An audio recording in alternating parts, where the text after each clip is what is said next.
Donc, j'ai fait passer mon gestionnaire de fichiers, le Finder sur le Mac, je l'ai fait passer en anglais. Et donc, j'ai fait ça par les préférences système en allant dans le réglage des langues.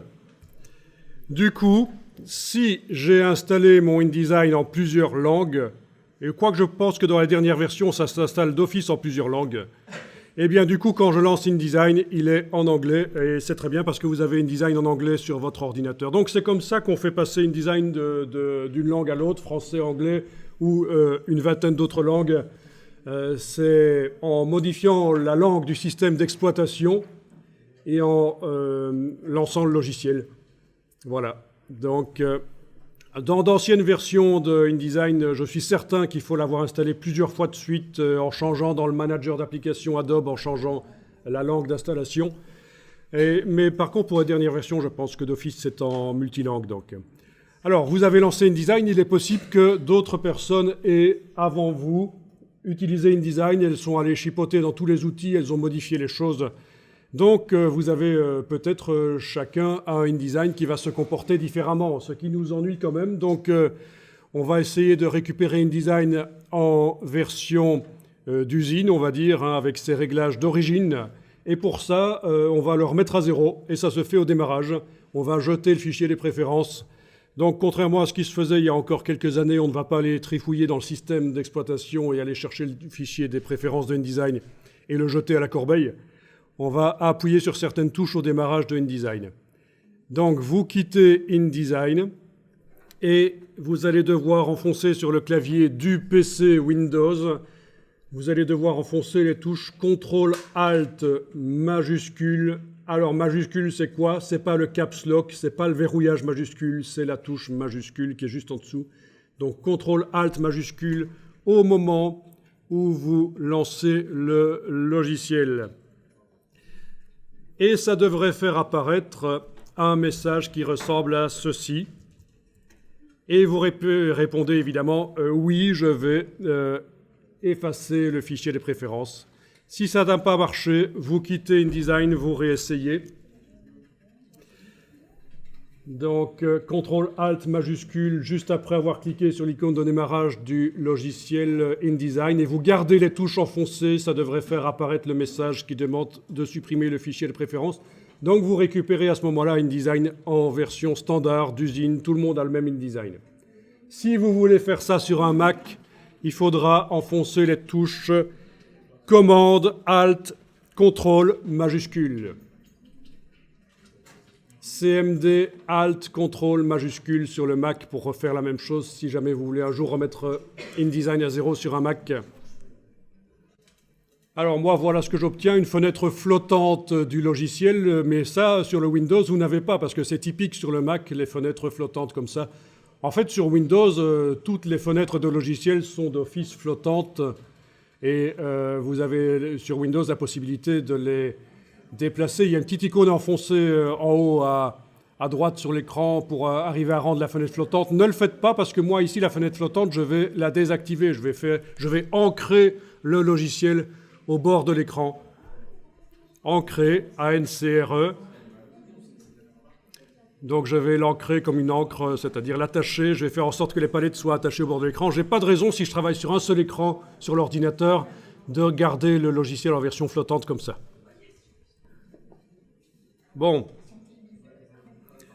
Alors, moi ici dans le menu fenêtre de InDesign, je vais aller désactiver cette option cadre de l'application. Et comme ça, j'ai mon InDesign qui est attaché, un peu comme le vôtre actuellement. Vous ne l'avez pas rendu flottant sur votre Windows, il est attaché comme ça. Et donc là, on est certain que la plupart des outils sont remis à zéro.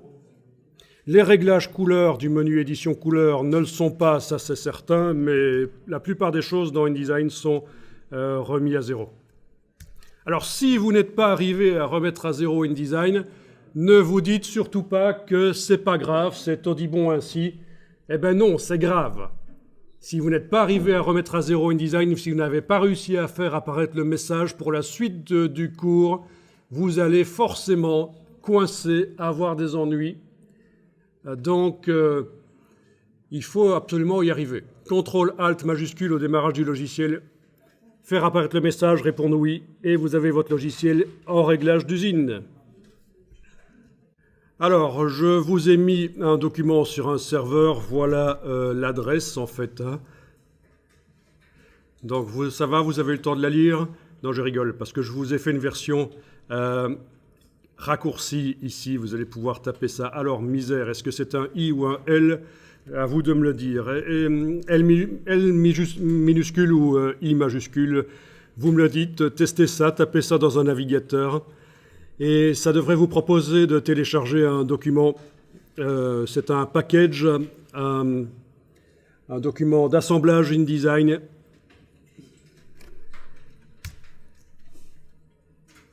Et on va démarrer là-dessus.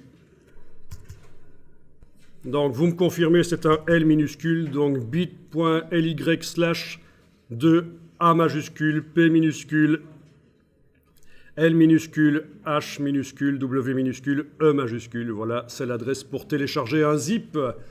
Le zip sur le Windows, mais pour ceux qui ne connaissent pas les zips sur Windows, il ne faut surtout pas essayer de double-cliquer sur lui et d'essayer d'ouvrir ce qu'il y a dedans. Il faut vraiment faire un clic droit sur le zip que vous avez téléchargé et demander « Extraire ». Ça va vous faire un dossier à côté et c'est là-dedans que vous allez chercher le document InDesign que vous ouvrez. Alors, le document InDesign. Le document InDesign, une fois qu'il est dézippé, il ressemble à ça. Vous avez un document InDesign, un INDD. Essayez de l'ouvrir sur votre version de InDesign. Si ça ne marche pas, il faudra ouvrir le IDML, qui est un document InDesign plus compatible avec d'anciennes versions. Les instructions en TXT, vous ne vous en occupez pas, c'est un fichier qui a été fait automatiquement lors de l'assemblage. Et vous avez quelques images qui sont fournies, elles ne sont pas encore utilisées dans le document, mais on va les utiliser. Donc vous essayez d'ouvrir le INDD qui se trouve dans le fichier dézippé. Je vous rappelle que sur Windows, vous devez donc faire un clic droit, extraire. Si vous double-cliquez sur le zip, vous allez avoir l'impression que ça fonctionne, mais c'est juste une preview, un aperçu de ce qu'il y a dans le zip, et ça n'est pas visible par le logiciel InDesign, ni par n'importe quel autre logiciel d'ailleurs. Erreur habituelle sur Windows. Alors ça, c'est un document avec déjà un système de grille très simple qu'on va utiliser pour vous permettre de faire rapidement des documents qui ont un petit look quand même assez professionnel, malgré que la formation ici est très rapide en fait. Et il y a donc dans la palette pages que vous trouvez dans Windows Pages, dans la palette pages, vous avez des gabarits. Il y a 3 gabarits, A, B et C, des gabarits double page. Sur le bas de la palette pages, vous avez les pages du document, vraiment, qui utilisent le gabarit. Donc les pages 2 et 3, par exemple, ici, utilisent la page de gauche, la 2 utilise la page de gauche du gabarit B. On voit, c'est 3 colonnes. La page de droite, 3 ici, utilise la page de droite du gabarit C. Où est-il? Il n'est pas là, c'est génial. S'il est plus bas, il est là, voilà. Ah oui, le C utilise le A. Ok, c'est bon. C'est pas grave. Il est là, voilà. Oui, on a des parentages de gabarit, mais c'est pas très grave. Ça marchera quand même. On va pas de toute façon parler de ça, donc c'est pas grave. Voilà, enfin c'est le principe, on a quelques pages. Alors peut-être que votre palette de pages ne présente pas les choses comme ça, c'est un chemin de fer vertical. Alors pour arriver à présenter les pages comme ça, vous allez dans le menu de la palette des pages, donc dans le menu de la palette des pages jusqu'à Options de panneau, et ici vous devez décocher Montrer verticalement. Donc en ce qui concerne les gabarits, on décoche Montrer verticalement, ce qui va permettre d'avoir les gabarits qui sont comme ça l'un à côté de l'autre. Même si j'élargis la palette des pages, ce sera encore plus... voilà, on le voit vraiment. Ça peut être sympa. Ça peut être sympa d'avoir les choses comme ça. Alors, mon écran est vraiment minuscule au niveau de la résolution de l'écran. Franchement, à cause du système de diffusion ici, je suis obligé d'être en 1440 x 900.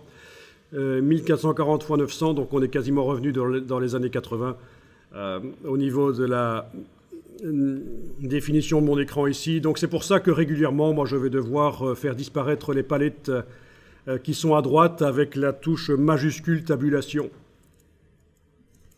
qui fonctionne dans tous les logiciels Adobe, majuscule tabulation, palette de droite qui disparaissent. Si vous n'utilisez que tabulation, ça fait tout disparaître. Mais ici, c'est majuscule tabulation que j'utilise. Voilà. Ok, donc vous avez réussi peut-être à mettre vos gabarits horizontalement en allant dans le menu de la palette page options de panneau et en décochant montrer verticalement. Maintenant, pour ce qui est des pages, c'est simple, c'est toujours dans le même menu. Il faut aller jusque View Pages, montrer les pages horizontalement. Et vous aurez vos pages horizontalement. Bien sûr, si vous gardez votre palette page très étroite comme ça, vous ne verrez pas la différence.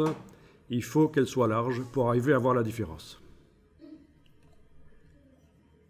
Ah oui, en ce qui concerne les tailles de vignettes, dans le panneau des options, là, dans le menu de la palette page, options de panneau, j'ai demandé des pages extra larges.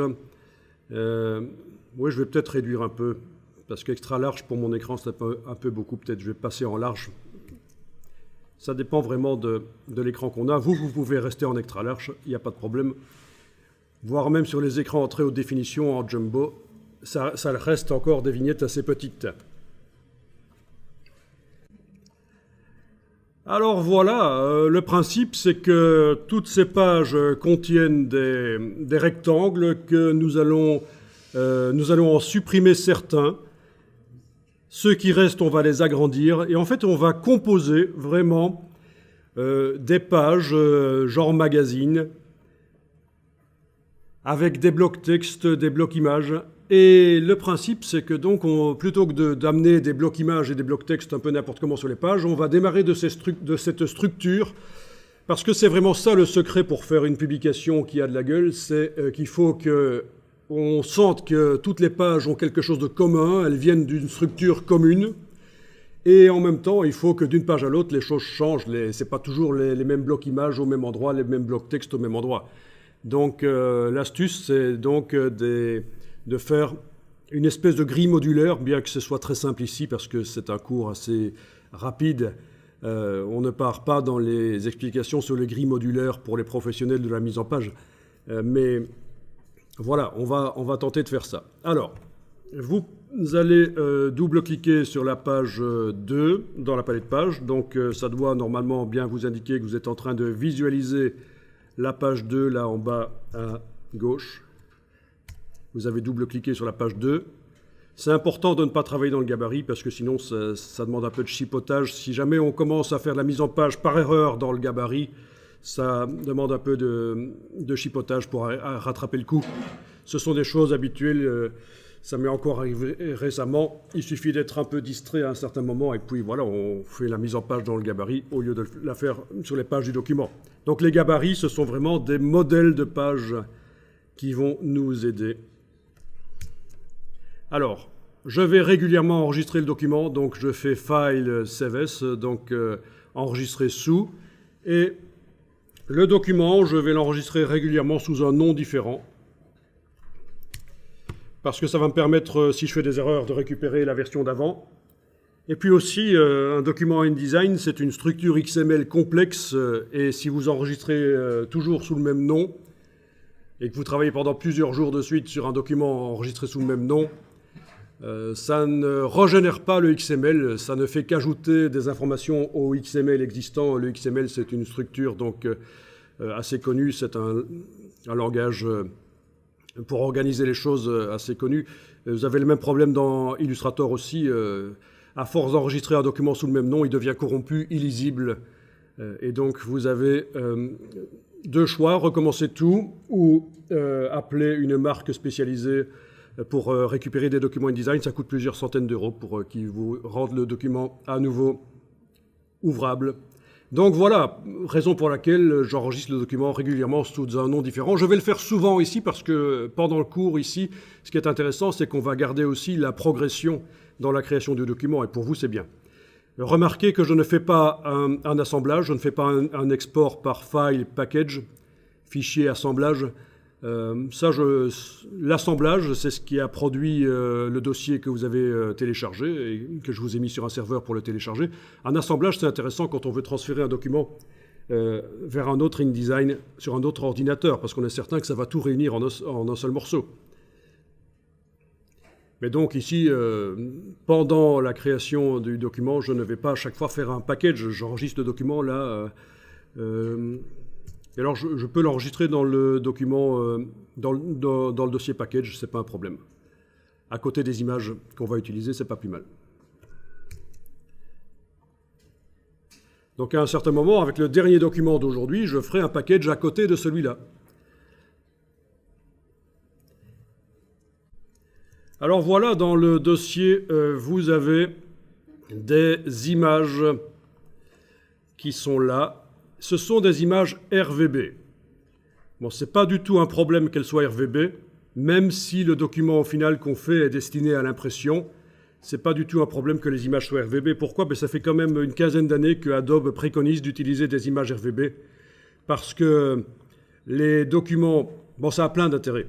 Même si on reste uniquement dans le monde de l'impression, utiliser des images RVB a de l'intérêt. Si vous devez sortir votre document sur plusieurs types de papiers différents, il faut des quantités d'encre différentes. Alors comment vous faites si vous travaillez avec des images CMJN? Une image CMJN, c'est une image qui est préparée pour un certain type d'impression sur un certain type de papier, un type de papier. Mais si vous imprimez le document sur plusieurs types de papier, il faut arriver à générer plusieurs PDF CMJN qui vont être adaptés chacun à un type de papier. Maintenant, InDesign sert aussi à faire des magazines interactifs sur tablette et sur smartphone, et là, ça est capable d'afficher des couleurs beaucoup plus vives que les encres de l'imprimeur. Il existe aussi des techniques d'impression meilleures que les encres de l'imprimeur, comme les impressions jet d'encre, pour des affiches, par exemple. Et donc voilà, plein d'intérêt à travailler avec des images RVB, même si quelqu'un qui n'a pas mis à jour ses connaissances et qui est toujours dans les années 90, où il n'y avait pas encore de tablette, va vous dire que c'est une hérésie d'utiliser des images RVB dans InDesign. Mais en fait, c'est tout l'inverse. Et donc, ne vous inquiétez pas, ce sont des images RVB, ce sont des images que j'ai été chercher sur le web, qui sont du domaine public, donc on a le droit de les utiliser. Il y a sur le web des images qu'on a le droit d'utiliser, les images du domaine public. Donc ce sont des images qu'on va mettre dans le document, mais évidemment on ne va pas les mettre dans les blocs minuscules comme ça. On va un peu arranger les choses. Donc ce qu'on va faire ici, voyons un peu sur la page 2, on est en train de travailler sur la page 2. Quand on essaye de cliquer, ça marche super, c'est déjà déverrouillé. Donc les blocs qui sont sur la page 2, là, sont déjà déverrouillés par rapport au gabarit. On verra comment on fait, pour ceux qui ne savent pas, on verra comment on fait pour ajouter une page qui vient d'un gabarit et déverrouiller les blocs d'un coup. Donc, voilà ce que je vais faire ici. Je vais supprimer certains blocs comme ceci et celui-là, je vais l'agrandir. Par exemple, ça va être un bloc qui va contenir une image. Même chose ici, je vais supprimer des blocs. Donc, je clique sur eux et touche suppression, bien sûr, et puis j'agrandis. Voilà. J'ai déjà deux zones pour les images. Le reste, ce sera peut-être pour du texte ou des images, je vais voir. En tout cas, c'est une manière de fonctionner qui peut être intéressante quand on débute, de démarrer comme ça d'une grille et de décider ce qu'on fait.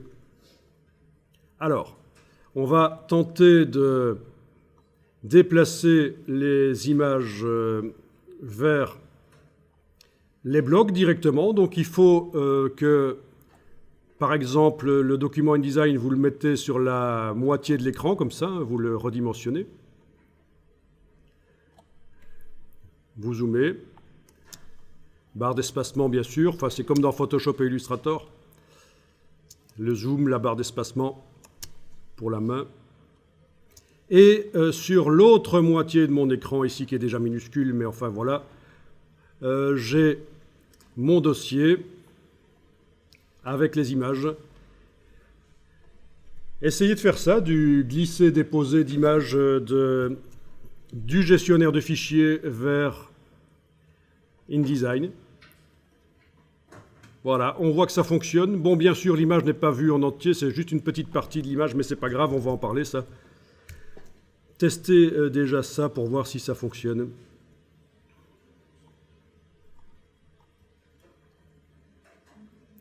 Alors, certains systèmes d'exploitation ne vont pas vous montrer les vignettes des images. Ce sera ennuyeux, vous n'allez pas savoir ce que vous déplacez. À partir de ce moment-là, il faudra utiliser un logiciel qui est fourni avec la Creative Cloud, un logiciel qui s'appelle Bridge. Bridge va vous permettre d'avoir une vue du contenu de certains dossiers. Et à coup sûr, là, ça va vous montrer les vignettes des images et des logos, Illustrator, etc. Donc parfois, l'explorateur de fichiers de l'ordinateur ne vous permet pas de voir les images. Alors, si ça ne marche pas, parce que je sais que sur certains ordinateurs ici, le glisser-déposer ne fonctionne pas, voilà, je vais passer sur la page de droite ici, la page 3, pardon, page 3. Je dis une bêtise parce que page 4, c'est forcément une page de gauche. Donc, sur la page 3, ici, je vais à nouveau faire des blocs images, mais peut-être que ici, je vais supprimer des blocs comme ça et faire un truc allongé, pourquoi pas. Vous voyez qu'on a des repères, vous les voyez les repères, hein? Les repères qui vous permettent de bien placer les blocs quand vous les agrandissez. Voilà. Alors, je vais faire ça. Voilà, ok. Celui-là, comme ça, agrandi. Enfin, vous choisissez un peu, hein. Vous n'êtes pas obligé de faire exactement ce que je fais là. Et donc voilà, si le glisser-déposer ne fonctionne pas, vous allez faire de la manière habituelle pour amener les images dans InDesign. Donc je clique à côté de tout, aucun bloc n'est activé. C'est important. D'accord? Aucun bloc n'est activé, j'ai cliqué à côté de la page, enfin à côté des blocs. Je fais fichier importer, donc file place, et je vais pouvoir aller chercher une image ou l'autre, voire même toutes les images, clic, majuscule, clic. On peut aller chercher plusieurs images d'un coup. Ouvrir, donc dans la boîte d'importation, il y a le bouton ouvrir. Je précise parce que quand je dis ouvrir, il y en a certains qui vont essayer de faire fichier ouvrir, qui étaient un peu en retard peut-être et qui vont... Non, c'est bien file place, fichier importer qu'on fait. Voilà. À partir de là, vous avez toutes les images qui sont chargées dans le curseur. Vous pouvez, avec les flèches gauche et droite sur le clavier, les passer en revue dans un sens ou l'autre. Quand vous en voyez une qui vous botte, vous pouvez cliquer sur un bloc et elle va dedans. Voilà. Même chose ici, donc les flèches pour choisir l'image que je vais aller placer. Bon, ça va être celle-là. Voilà, elle est dedans. Parfait. Enfin, pas parfait. J'ai fait exprès de faire une erreur là. C'est-à-dire que j'ai mis une image avec un crocodile fort horizontal allongé. Je l'ai mise dans un bloc plutôt vertical. Donc ça va être foireux, mais on va s'en sortir malgré tout. Vous allez voir. Bon, le reste des images qui sont chargées dans le curseur, c'est pas grave. Je repasse à l'outil flèche noire, c'est oublié. Elles sont plus là. Ok, voilà. On va maintenant demander que les images remplissent les blocs le plus grand possible en montrant le plus l'image quand même, hein, parce que là, je ne vois qu'une partie de l'image. Donc, voilà ce que vous allez pouvoir faire. Vous allez pouvoir... cliquez sur un des blocs, en fait, avec la flèche noire, pour sélectionner le bloc. Ne cliquez pas sur le réticule central, ne double-cliquez pas sur l'image, parce que qu'est-ce qui se passe si on double-clique sur l'image? Ben, vous pouvez tester si vous voulez. Vous êtes descendu au niveau de l'édition du contenu du bloc, mais moi, c'est sur le conteneur que je veux travailler, pas sur le contenu. Là, je suis en édition de contenu, j'ai double-cliqué sur le bloc image. Si vous zoomez en arrière, vous allez voir un grand rectangle brun. C'est la dimension de l'image, en fait. On voit qu'elle déborde jusque-là. Donc, c'est pas ça que je voulais pas travailler sur le contenu. Je veux travailler sur le conteneur. Donc, je clique à côté pour désactiver, puis je vais cliquer une fois sur le bloc, n'importe où sauf sur le réticule central. C'est bien le conteneur qui est activé, là.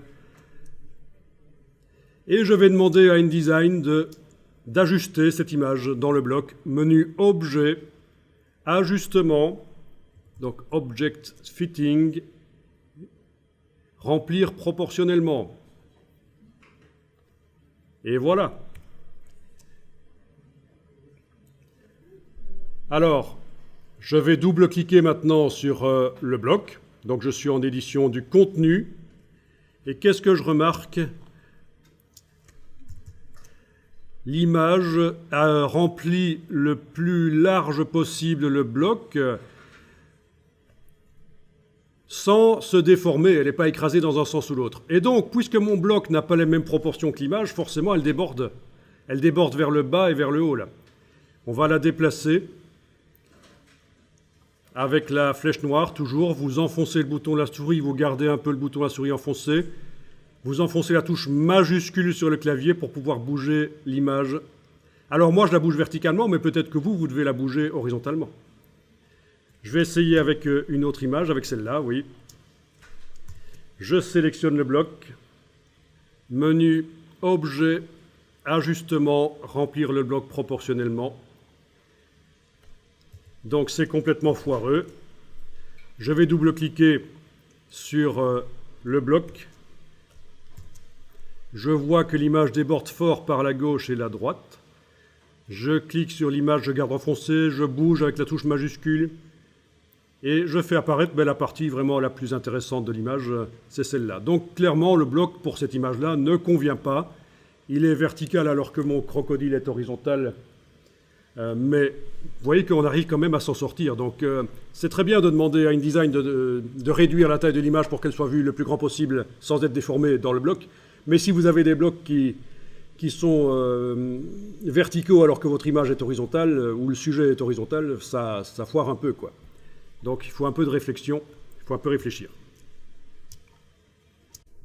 Alors, cette image-là, imaginons que je me dis, finalement, c'est vraiment pas sa place là, je veux la mettre ailleurs. Je vais double-cliquer, faire un CTRL-X sur le PC, commande X sur le Mac. Donc je l'ai coupée, elle est sortie du bloc, elle est dans le presse-papier. Et je vais aller la mettre ailleurs. Alors je vais aller sur la page suivante, la page 4. Je sais qu'elle devra être plutôt horizontale. Donc je vais lui faire son petit... Voilà. Son petit emplacement horizontal ici. Et alors, surtout pas CTRL-V, mais plutôt édition, coller dedans. Donc mon bloc est sélectionné bien sûr, coller dedans, elle va dedans, et voilà. Donc on peut comme ça transférer une image facilement d'un bloc à l'autre. Il suffit de connaître l'astuce du coller dedans. Vous pouvez tester si vous voulez. Et alors, ce que vous pourrez tester aussi, c'est ceci. Sélectionner plusieurs blocs, clic, majuscule, clic, ou alors englober une partie avec la flèche noire comme ça. Voilà, ils sont tous les deux sélectionnés. Et on peut demander, pour plusieurs blocs, l'option qui remplit. Voilà. Alors, l'image d'en bas, c'est pas mal. L'image du dessus, c'est foireux, il a le museau coupé. Je double-clique, touche majuscule, je déplace, et voilà, ce sera mieux. Enfin, vous avez compris le principe. Et j'enregistre.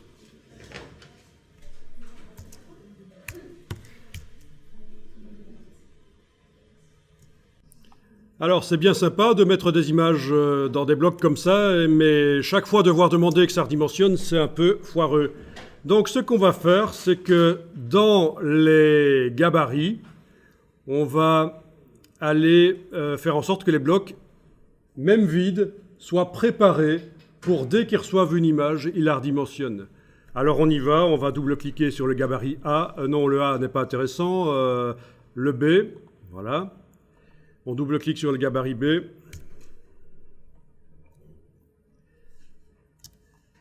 Bon, surtout, on ne met pas d'image là-dedans, parce que sinon elles vont se retrouver sur toutes les pages qui vont utiliser le gabarit B.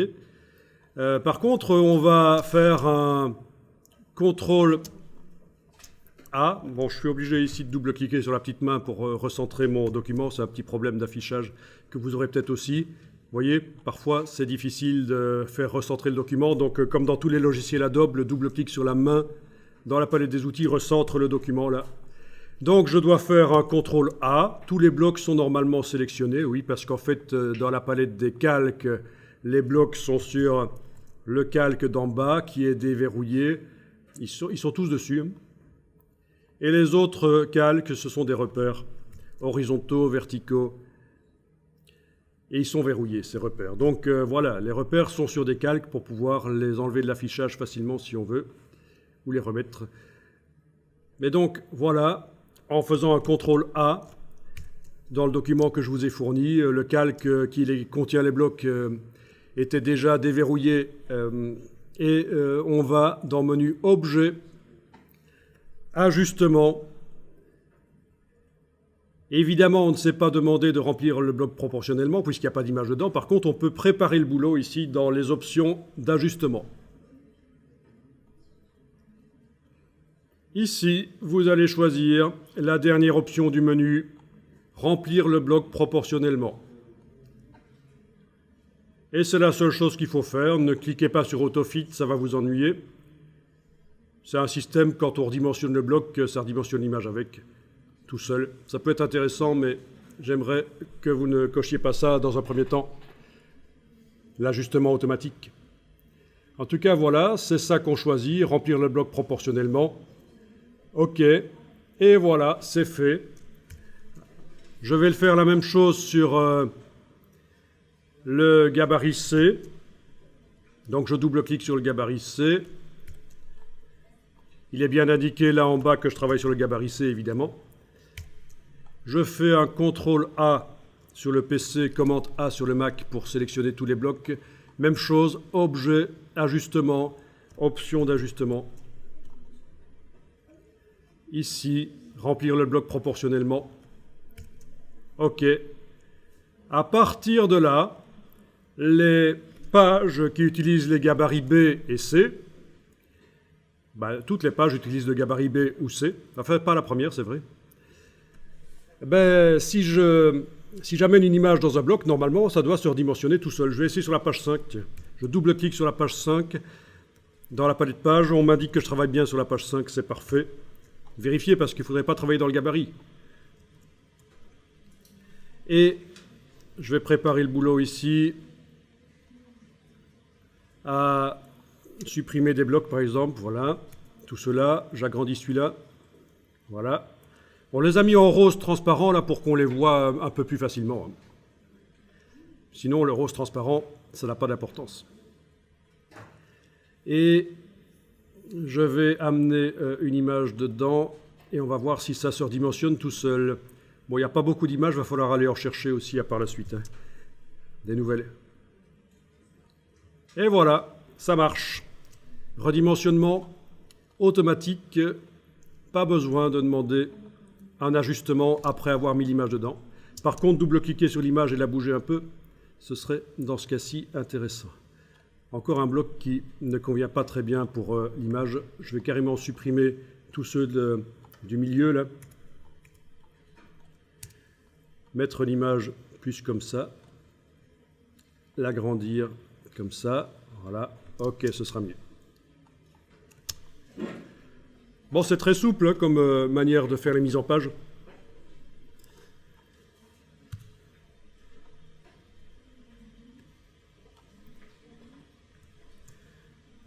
Pour voir la mise en page sans les repères, oui, j'aurais pu enlever les yeux en face des repères, mais si je passe en affichage Preview, touche W si vous voulez, ou alors dans le bas de la palette des outils qui est affiché en 2 colonnes, vous avez le Preview. Voilà. Quand on mettra du texte, et puis le fond rose va disparaître, bien sûr, on le fera disparaître.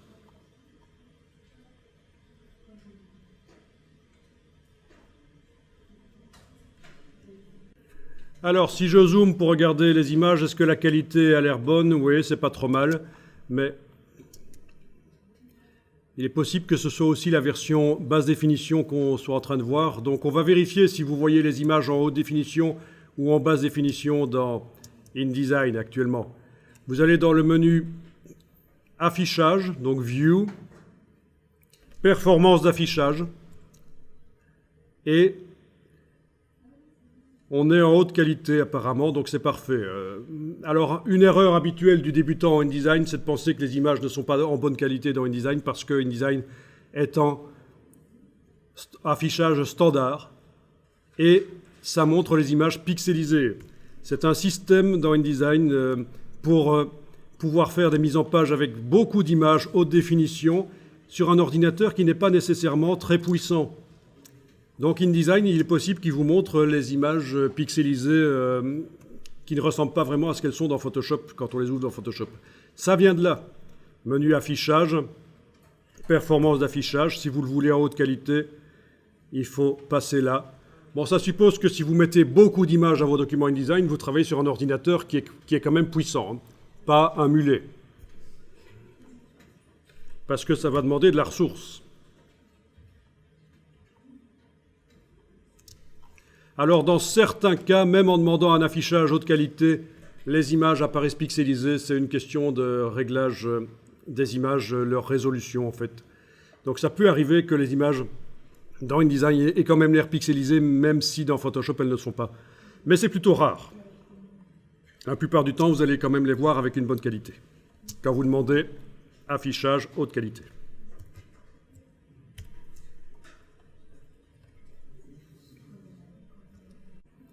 Bien, alors, on a des images RVB. Si on va dans la palette des liens, menu fenêtre, liens, vous allez voir la liste des images importées. Évidemment, ceux qui ne connaissent pas InDesign, il faut que je vous prévienne que les images ne doivent pas disparaître du disque dur parce que InDesign les utilise. Je veux dire, les images ne sont pas réellement dans InDesign. C'est un système de lien. C'est-à-dire qu'au moment où on va générer le produit final avec InDesign, que ce soit un fichier pour l'affichage sur tablette ou un PDF pour l'imprimeur ou quoi que ce soit, les images sur le disque dur vont être utilisées. Elles ne sont pas réellement dans InDesign. Le document InDesign est d'ailleurs minuscule. Si on va voir les tailles sur le disque dur, là, voyons un peu les tailles ici. Donc mon document InDesign ici fait 3,6 mégas, alors qu'il contient déjà des images, une de 4,2, une de 1,4, une de 4,9, etc. Mais en fait, il ne les contient pas vraiment, quoi. Elles ne sont pas dans le document InDesign, elles sont liées. Donc ne renommez pas vos images, ne les bougez pas de place. C'est pour ça aussi que c'est intéressant d'avoir le document InDesign juste à côté des images dans le même dossier. Dans un premier temps, ça peut être bien, pour simplifier la gestion des fichiers. Alors voilà les images, la palette liens. On vous indique que c'est un espace RVB. Ce n'est pas un problème. Je vais d'ailleurs vous montrer sur le web un article de Adobe. Donc j'ai juste tapé dans Google ceci, InDesign should use RGB, et je tombe sur un article du site InDesign Secrets qui explique, c'est déjà un article assez vieux, 2014, et qui explique pourquoi vous devriez importer des images RGB dans InDesign et les convertir en CMJN au moment où vous exportez, au moment où vous créez le PDF au départ de InDesign. Voilà.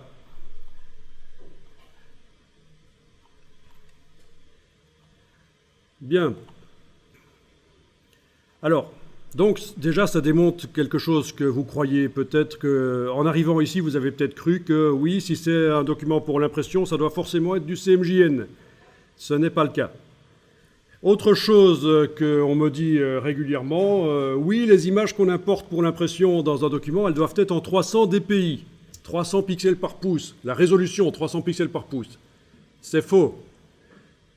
La résolution de l'image qu'on importe n'a aucune importance. Ce qui compte, c'est la densité des pixels qu'elle a une fois qu'on l'a redimensionnée dans InDesign. Et c'est ce que vous avez ici. Je vais aller chercher les petites images là, voilà. Celle-là, par exemple, que je sélectionne, hein, ce charmant locataire.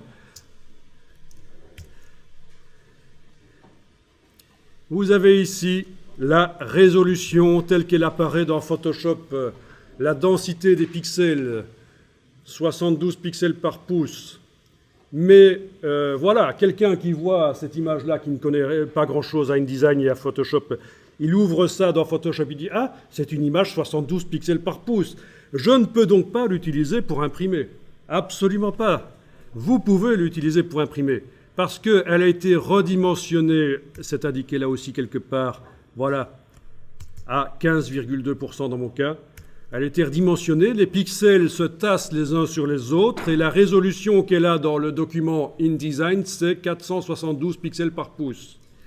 On est donc largement au-delà des 300. Au moment de l'exportation du document, ce sera ramené à la résolution nécessaire pour le périphérique de sortie, que ce soit une tablette ou un imprimé chez l'imprimeur. Celle-là, elle est à 72 au départ, elle devient à 978 en sortie. Donc, ça veut dire que je pourrais même les mettre beaucoup plus grandes. D'ailleurs, elle est plus grande sur la page suivante, celle-là. Vous comprenez ?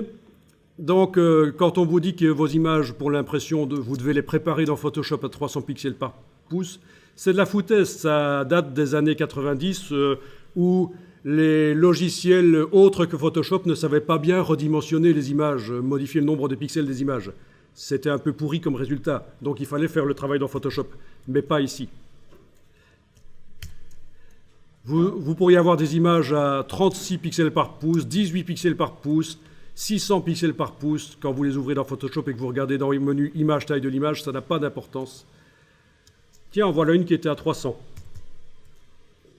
Celle-là. Et après redimensionnement dans le bloc, elle est arrivée à 580. Donc, voilà. Ah bah, testez ça. Ceux qui ne connaissent pas vont être intéressés par ça. Vous allez pouvoir redimensionner l'image dans son bloc. Vous double-cliquez sur le bloc avec la flèche noire. Les poignées de l'image apparaissent en brun, là. Il ne faut pas hésiter à zoomer en arrière. Et avec la flèche noire, ça devrait marcher. Vous enfoncez les touches Alt et majuscule et vous redimensionnez. Vous voyez, Alt et majuscule, ça redimensionne par le centre. On redimensionne l'image dans son bloc. Voilà, je vais la bouger maintenant. Donc j'enfonce plus aucune touche et je la bouge. Tiens, je voudrais l'œil de cette bestiole, elle est tellement sexy. Cette fille a du mordant, j'en suis sûr. Ok. Bien. Effrayant, hein? Et je suis descendu à 233. Ben oui, à force d'agrandir l'image dans son bloc, les pixels ne se sont pas densifiés les uns sur les autres. Ils se sont espacés. Est-ce que c'est acceptable? Oui, c'est acceptable pour une sortie chez un imprimeur. Ça peut encore passer. Elle sera un peu floue, mais l'impact est tellement grand. Voilà, vous voyez le principe de la densité de pixels, la résolution. N'oubliez pas d'enregistrer votre document. Donc voilà, il n'est pas interdit d'agrandir les images dans leur bloc également. Parce que faire du recadrage, c'est bien. Par exemple, cette image-là, oui, si c'est pour un catalogue d'expo qu'il faut montrer l'objet en entier parce qu'on veut le vendre, oui, on le montre en entier. Si c'est juste décoratif, on peut l'agrandir et faire sortir du bloc et ne montrer qu'une partie comme ça, voilà. On peut même montrer un détail de cette image-là dans ce bloc-là et la montrer en grand, en entier, dans un autre bloc. Vous pouvez utiliser la même image à différents endroits dans InDesign, bien entendu. Ça peut être très bien aussi. Avec le système de double-clic sur le bloc. Cette fois-ci, CTRL-C, pas CTRL-X.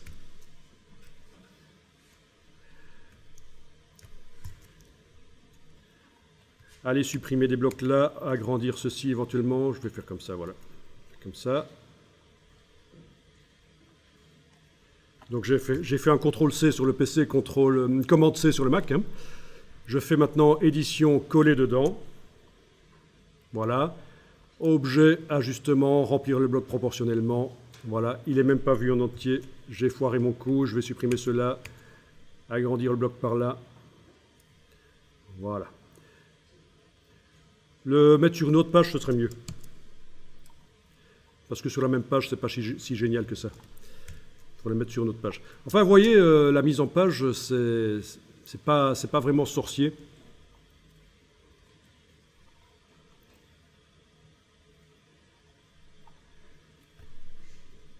Ok. Donc là, j'ai des 3. Ok, ça ne va pas le faire.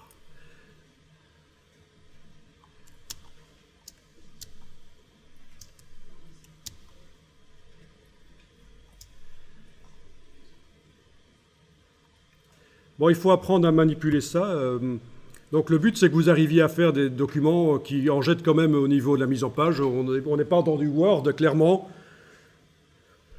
On est plutôt dans la mise en page qui a l'air plutôt professionnelle. Maintenant, il y a des astuces pour que ça ait l'air plus professionnel au fur et à mesure. Il y a des astuces, il faut faire déborder les images en dehors des pages. Il faut mettre du texte, bien sûr, des titres. Voilà, voilà. Donc quelque chose qu'on n'a pas encore fait, c'est ajouter des pages dans le document, puisque ce document était fourni avec des pages qui étaient déjà là. Donc par exemple, dans les gabarits, là, je prends les 2 pages du gabarit C et je les déplace à la fin du document. Donc j'ai une double page qui utilise le gabarit C. Je peux faire la même chose avec le gabarit B. Voilà. Il est là. Voilà. Et alors, vous allez sur ces pages-là que vous venez d'ajouter. Vous double-cliquez, par exemple, sur la page 10. La page 10 est affichée.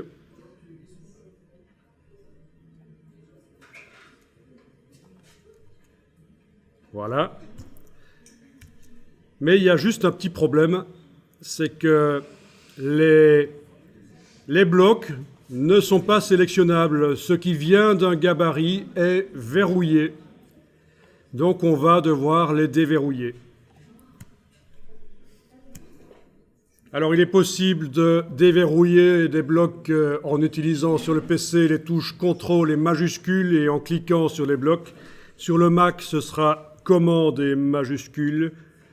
Donc vous voyez qu'on arrive à déverrouiller des blocs, ça marche, ce qui va me permettre d'en supprimer certains. Vous êtes bien en train de travailler sur la page, pas sur le gabarit, vérifiez bien. Page 10, ici en bas à gauche, qui est indiqué chez moi. Voilà.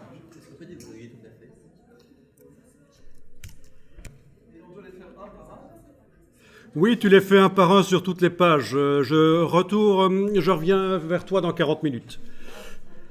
Mais non, évidemment, on va tous les déverrouiller d'un coup. Je vous montre qu'il est possible d'en déverrouiller manuellement certains. Mais voilà ce que vous allez faire. Vous allez activer les 2 pages 10 et 11. Là, par exemple, on pourrait même activer de 10 jusqu'à 13. Si vous avez ajouté 4 pages, voilà, elles sont toutes les 4 sélectionnées. Et on va déverrouiller tout d'un coup par le menu de la palette pages.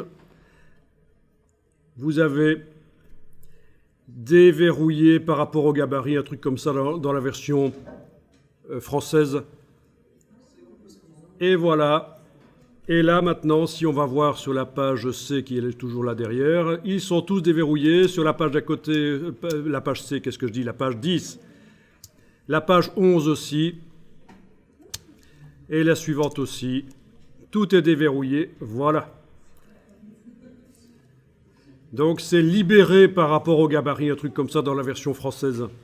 Libérer les éléments du gabarit, je pense. Voilà.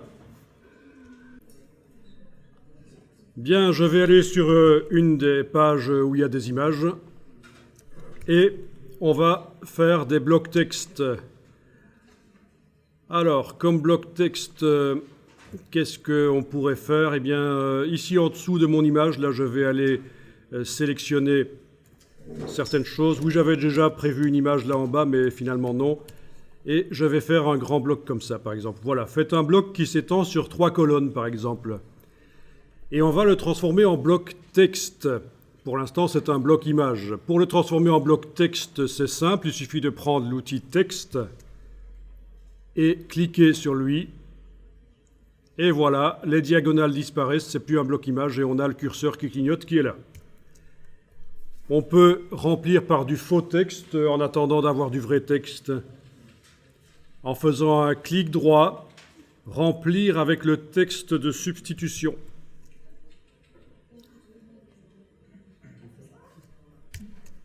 Au niveau de la police, la taille, l'interlignage, tout ça, on n'a encore rien fait. On vient juste de créer un bloc texte, c'est pas mal.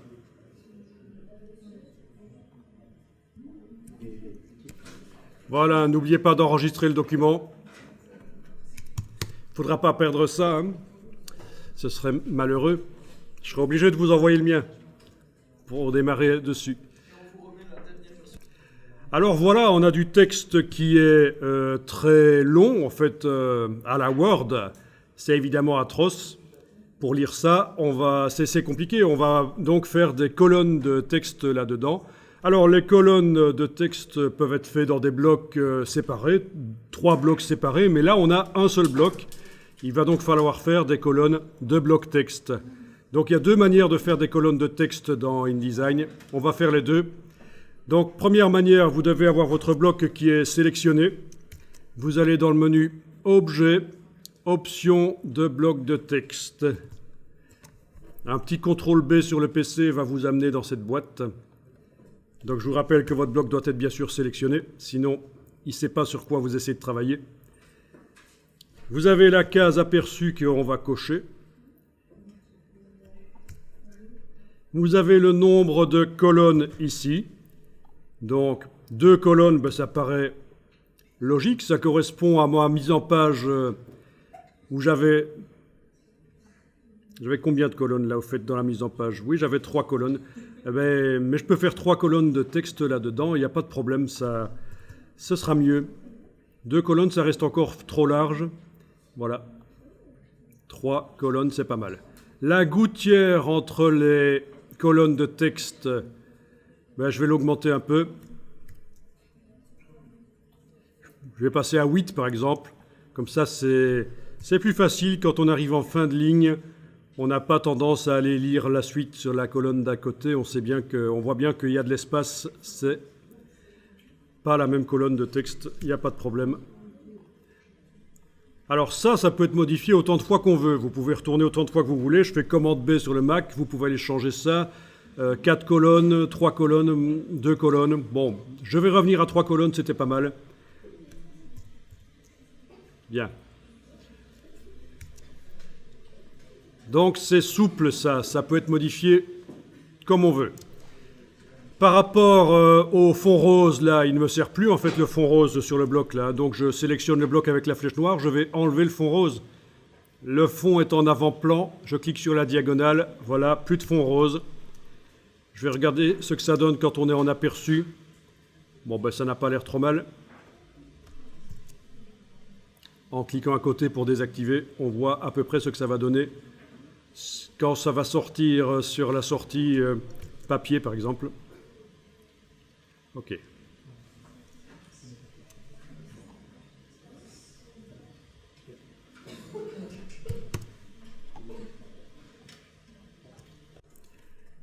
Donc on a supprimé le fond rose, je vous répète comment ça a été fait.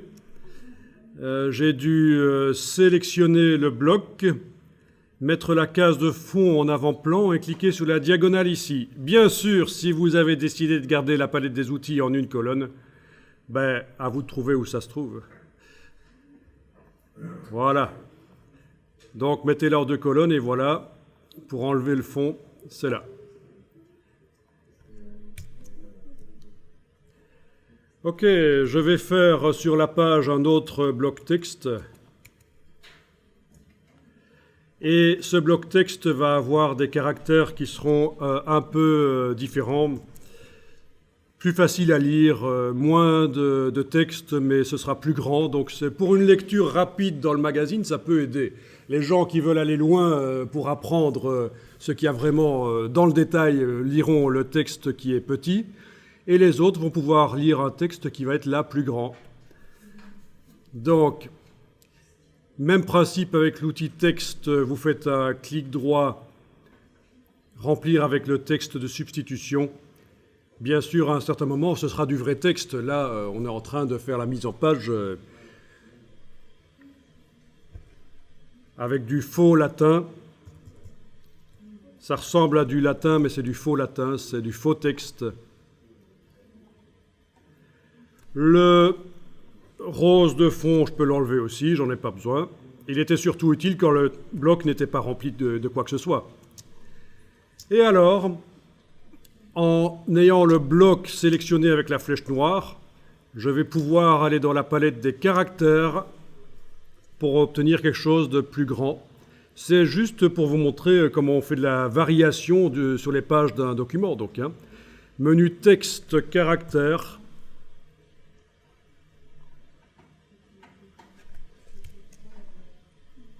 Voilà. Texte, caractère.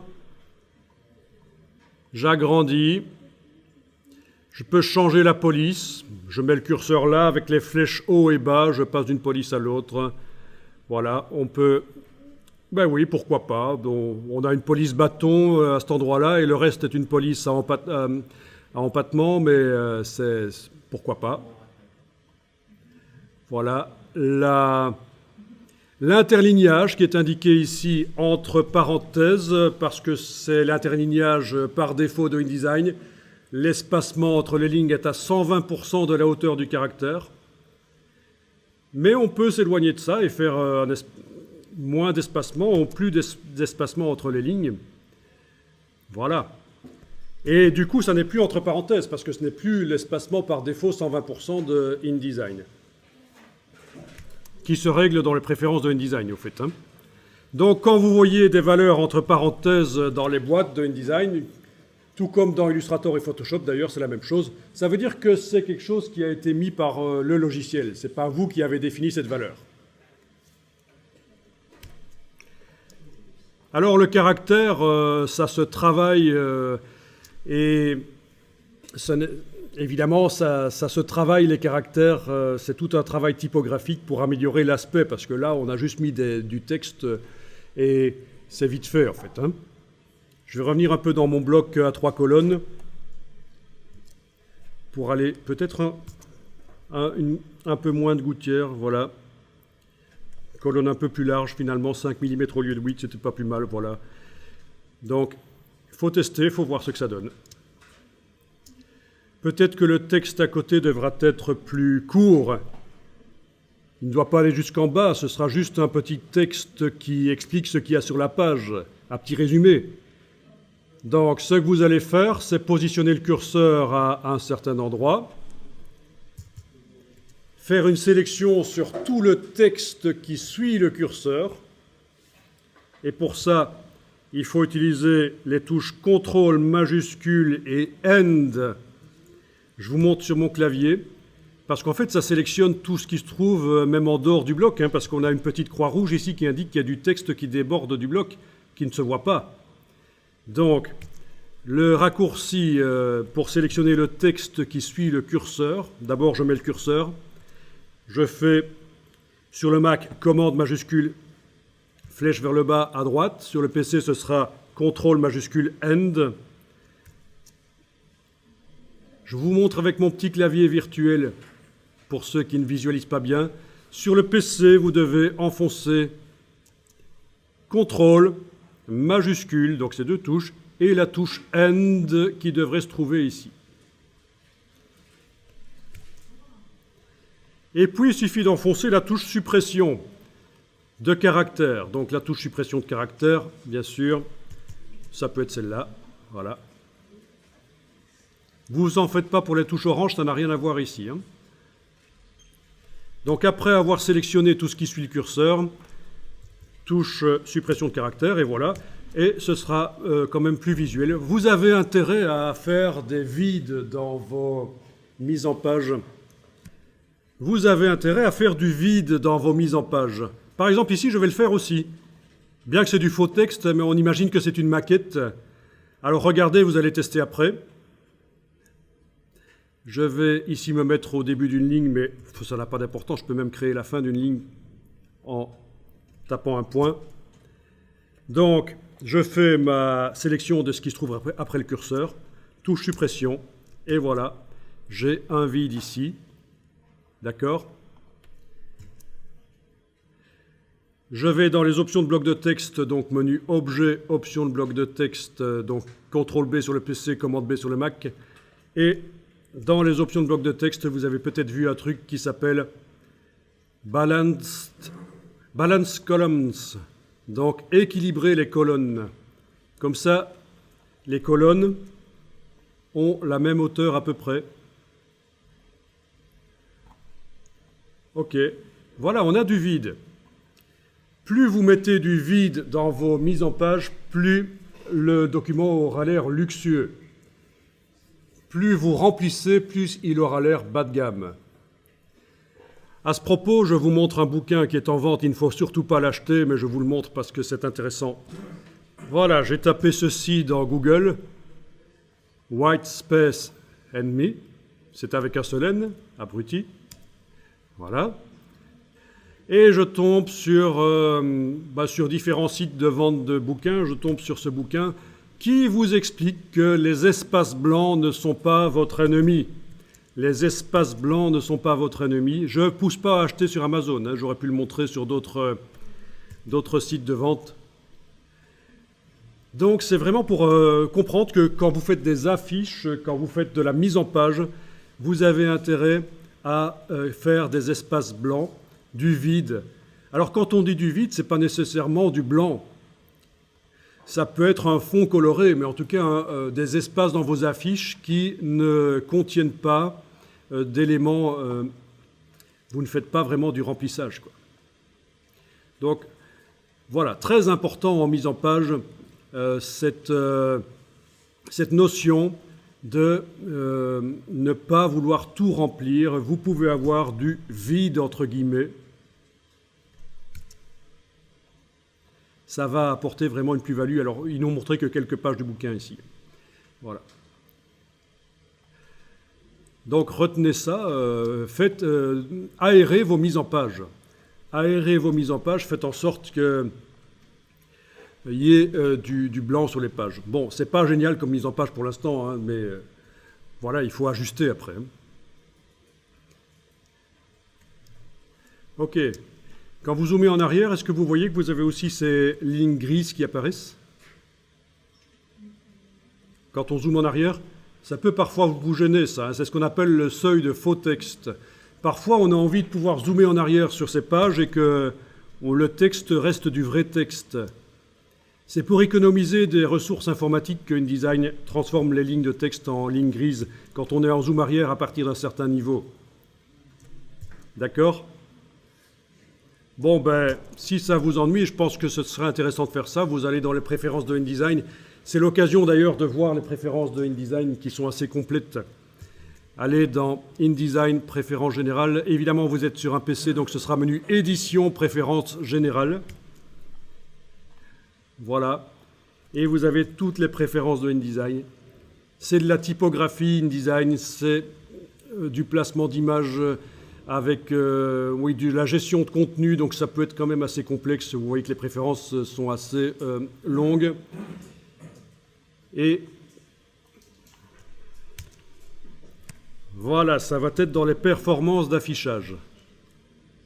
Puisque ça ne concerne évidemment que l'affichage et ça n'influence pas la sortie. Dans les préférences qui concernent les performances d'affichage, vous avez ici le seuil de faux texte. Si vous le mettez, on va tenter de le mettre à 0, mais ça va sans doute ramener à 1. Non, 0, ça passe. Eh bien, à partir de là, quand on zoome en arrière, vous voyez que le texte garde son aspect de texte. Et ça peut être pratique pour voir une mise en page de loin dans InDesign et voir ce que ça donne. Donc, dans les préférences, performance d'affichage, j'ai été mettre ici 0 à la place de 7. Comme ça, quand je zoome en arrière, je n'ai plus le faux texte, les lignes grises qui apparaissent. Ça peut être très sympa.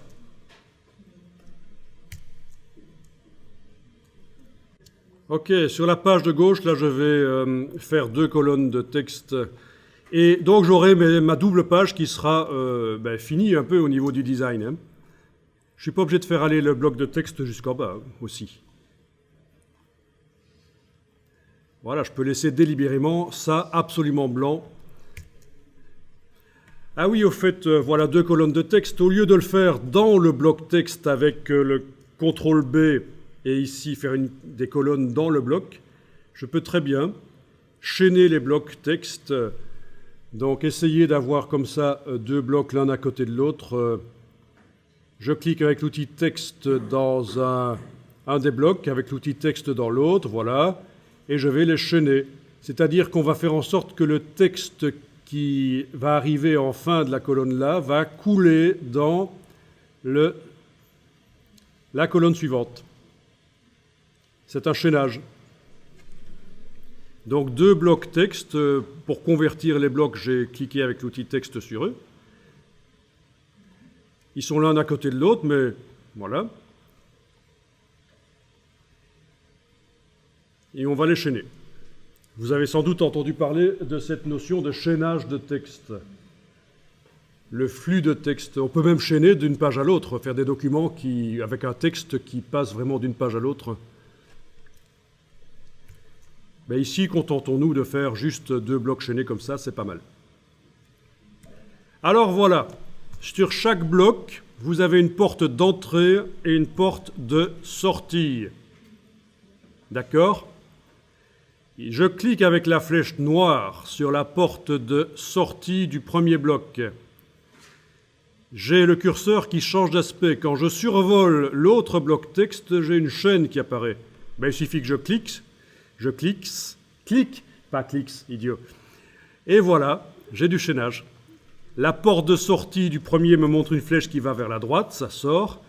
La porte d'entrée du second me montre une flèche qui rentre, là, vers la droite, dans ce cas-ci. Bien. On peut matérialiser, on peut voir le chaînage vraiment. En allant dans le menu Affichage, Extra, donc menu View Extra, montrer le chaînage de texte, Show Text Threads. À partir de là, quand je suis en affichage normal, bien entendu, pas en aperçu, en affichage normal, qu'un des blocs est sélectionné, n'importe lequel, j'ai cette ligne qui me montre que le texte va couler du bloc de gauche au bloc de droite. Voilà, si je bouge le bloc de droite, ben ça suit. Hein. Voilà. Je peux même m'amuser à faire des choses comme ça. Pourquoi pas? Je pourrais me mettre à aller mettre des logos là, mais ça c'est pour plus tard. Oui, parce qu'on ne va pas jouer qu'avec du texte et des images carrées. On va aussi mettre des images qui n'ont pas de fond, des images entourées de transparence.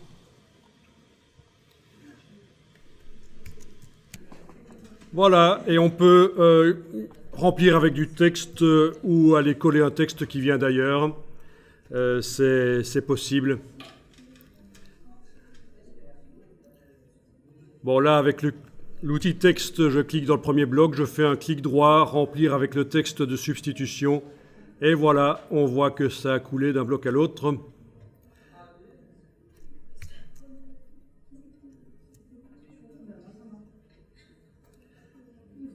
Donc ça veut dire que évidemment, si on supprime du texte dans le premier bloc, ça va remonter.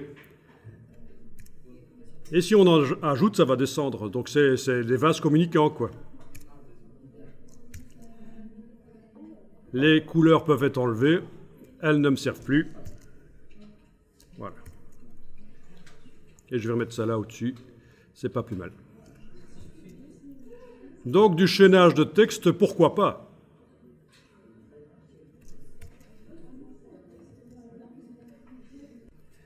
Ok, bien. Alors, on va faire un titre. Alors, pour le titre, voilà ce que je vais faire. Je suis encore assez souple au niveau de la mise en page. Je peux descendre le bloc de 3 colonnes, là, le descendre comme ça, et aller créer un autre bloc avec l'outil texte, ou même avec celui-là, si vous préférez, c'est pas plus mal. Avec celui-là, dans un premier temps, aller créer un bloc, là, dans la zone au-dessus. D'accord ? Donc vraiment, notre gabarit de départ est, comme son nom l'indique, un gabarit de départ, quoi. Vous n'êtes pas obligé de vous en tenir au gabarit de départ, vous pouvez abaisser des choses. Le tout, c'est quand même d'utiliser les repères qui sont créés pour qu'on ait un peu de cohérence au niveau visuel dans la mise en page. Voilà, donc ce que j'ai fait là sur la page de droite, j'aurais pu le faire sur la page de gauche ici, j'aurais pu prendre clic, majuscule, clic, les deux blocs et les baisser tous les deux comme ça, voilà, et puis faire un bloc là au-dessus, ça marche aussi. Quoi qu'il en soit, ceci va nous servir à faire un titre avec l'outil texte, vous allez pouvoir évidemment cliquer là-dedans et taper ce que vous voulez. Voilà. Sélectionnez le texte si vous voulez, ou le bloc d'ailleurs, sélectionnez le bloc avec la flèche noire. C'est encore mieux que de sélectionner le texte, parce que si vous sélectionnez le texte, il apparaît en négatif, comme ça. Vous n'allez pas vraiment voir ce que ça donne. Donc j'aime autant que vous sélectionniez le bloc avec la flèche noire, palette caractères, donc c'est menu Type caractère pour ceux qui ne l'ont plus sur l'écran, et vous allez pouvoir changer le caractère, la dimension,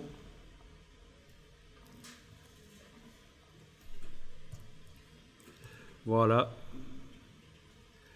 la couleur par la palette, la palette des nuanciers, menu Window, menu Fenêtre, couleur, nuancier, Swatches, voilà. Et faire une couleur si vous voulez, je vais faire une couleur RVB ici, bien vive. Menu de la palette nuancier, nouvelle couleur.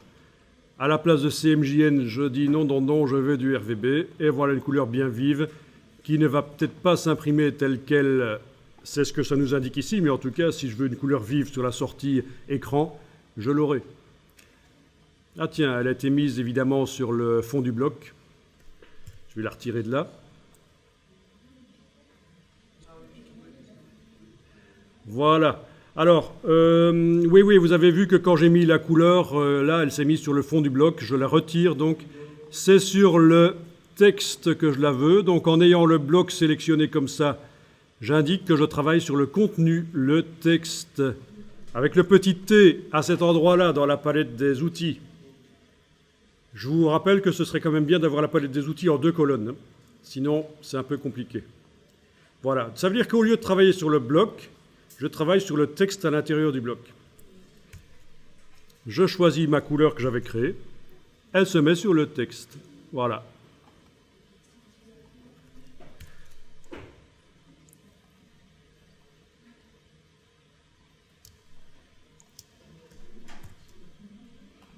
OK. Case aperçue et vous voyez ce que ça donne. Ça commence à devenir une mise en page un peu plus pro. En tout cas, ce n'est pas du Word, c'est certain, c'est bien. Donc, les couleurs, ne les choisissez jamais en double-cliquant à la manière de Photoshop là-dessus, ni en utilisant la palette couleurs. Pourquoi ? Parce que vous avez vraiment intérêt dans InDesign à utiliser le nuancier, les swatches. Ça va vous permettre de mettre une des couleurs que vous créez là, la mettre sur du texte dans InDesign, même à plusieurs endroits, sur plusieurs éléments, sur des blocs. Et il y a un lien entre la couleur et les éléments. C'est-à-dire qu'en modifiant la couleur là-dedans, ça va modifier partout dans le document. Je vous montre ici. Donc là, le texte ici, ne le faites pas, regardez d'abord, vous allez pouvoir tester après si vous voulez. Le texte là, dans le bloc, clairement, il utilise cette couleur-là. Je vais ici faire un nouveau calque que je vais appeler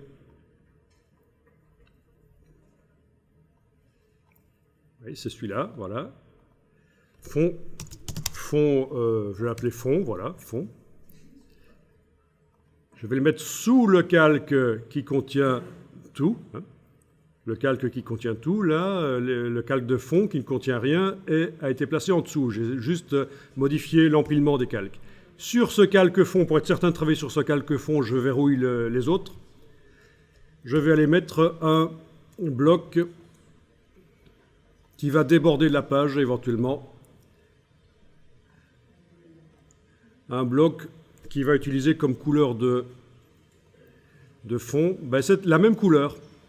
Voilà, vous le voyez, ça peut servir comme repérage, je veux dire, quand on est dans un document, ça peut être une indication d'un début de chapitre ou ça indique qu'on est dans un certain chapitre. OK. Donc il déborde. Hein. Si je visualise en affichage normal, on voit qu'il déborde vraiment, mais en affichage aperçu, le voilà. OK, alors ce que je veux vous montrer, c'est que l'intérêt de travailler avec un nuancier, c'est ceci. Ça peut vraiment être intéressant pour modifier par la suite rapidement un document et changer l'ambiance d'un document. Dans la palette nuancier ici, je n'ai rien qui est sélectionné. Rien n'est sélectionné, je clique à côté de tout, rien n'est sélectionné. Si je modifie la couleur ici, ça devrait modifier cette couleur-là, mais également celle-là, puisque c'est la même. Donc je double-clique. Case aperçue. On modifie. Et voilà, ça modifie les deux. Et ça, c'est juste sur 2 pages. Imaginez dans tout un document. Dans tout un document, vous avez utilisé une des couleurs du nuancier dans le document. Grâce à ça, on peut modifier vraiment tout l'aspect du document, toute l'ambiance, grâce à ça. Ben, allez-y, essayez de faire ça, ça peut être intéressant. Donc, je vous rappelle la procédure. Bon, ce serait bien d'enregistrer le document avant de tester ça. La procédure, c'est que je suis allé dans la palette des calques, menu Window Layers. J'ai cliqué sur le bloc de feuilles ici pour créer un nouveau calque. Je l'ai déplacé en dessous de tout. J'ai verrouillé les autres. Je travaille sur le calque fond. J'ai créé un bloc qui déborde en dehors de la page, par exemple. Je lui ai mis la même couleur que celle que j'avais mise sur le texte, le titre, là. Résultat, par la suite, quand je n'ai aucun objet sélectionné, je ne dois même pas indiquer que je travaille sur le bloc d'à côté, là, ou sur le texte, rien n'est sélectionné. En modifiant, en double-cliquant sur l'échantillon, je vais aller modifier la couleur des deux. Voilà, c'est assez intéressant, ça.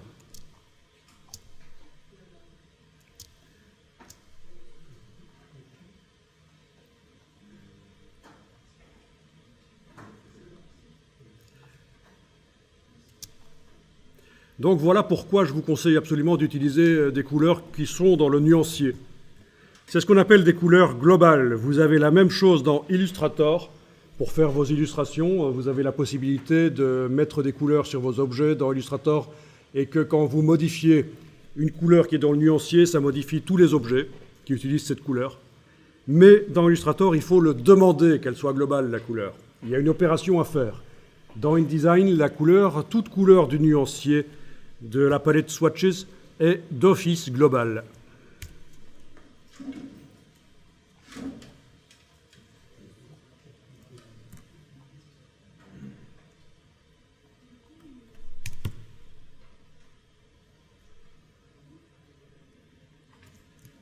Alors, je continue sur la page ici, vous allez regarder, puis vous allez tester après. Ici, j'avais prévu de mettre un titre, mais il y a déjà un titre sur la page de gauche. Donc, ce que je vais faire, c'est... Voyons un peu. Ah oui, au niveau des calques, j'ai été verrouiller le calque qui contient tout ça pour pouvoir aller travailler sur les fonds. Donc, je dois aller verrouiller maintenant les fonds et je travaille sur celui-là. Vous comprenez, il faut gérer vraiment le verrouillage des calques. Donc, je voulais travailler sur ce bloc ici que j'avais fait précédemment pour un titre, mais... Ce que je vais faire, c'est que je vais en faire un chapeau. Donc, je remplis avec du texte de substitution. Je sélectionne le bloc. Je vais dans la palette caractères. Et vous me demandiez justement comment on fait pour faire du texte qui est gras. Ben voilà, vous avez les variantes. C'est l'idéal, c'est pas du faux gras, c'est vraiment prévu par un typographe, le texte gras, comme ça. Alors, je peux aller changer aussi la police. Toutes les polices n'ont pas du gras. Donc, ça ne va pas marcher pour toutes les polices. Voilà. Et changer peut-être aussi la couleur.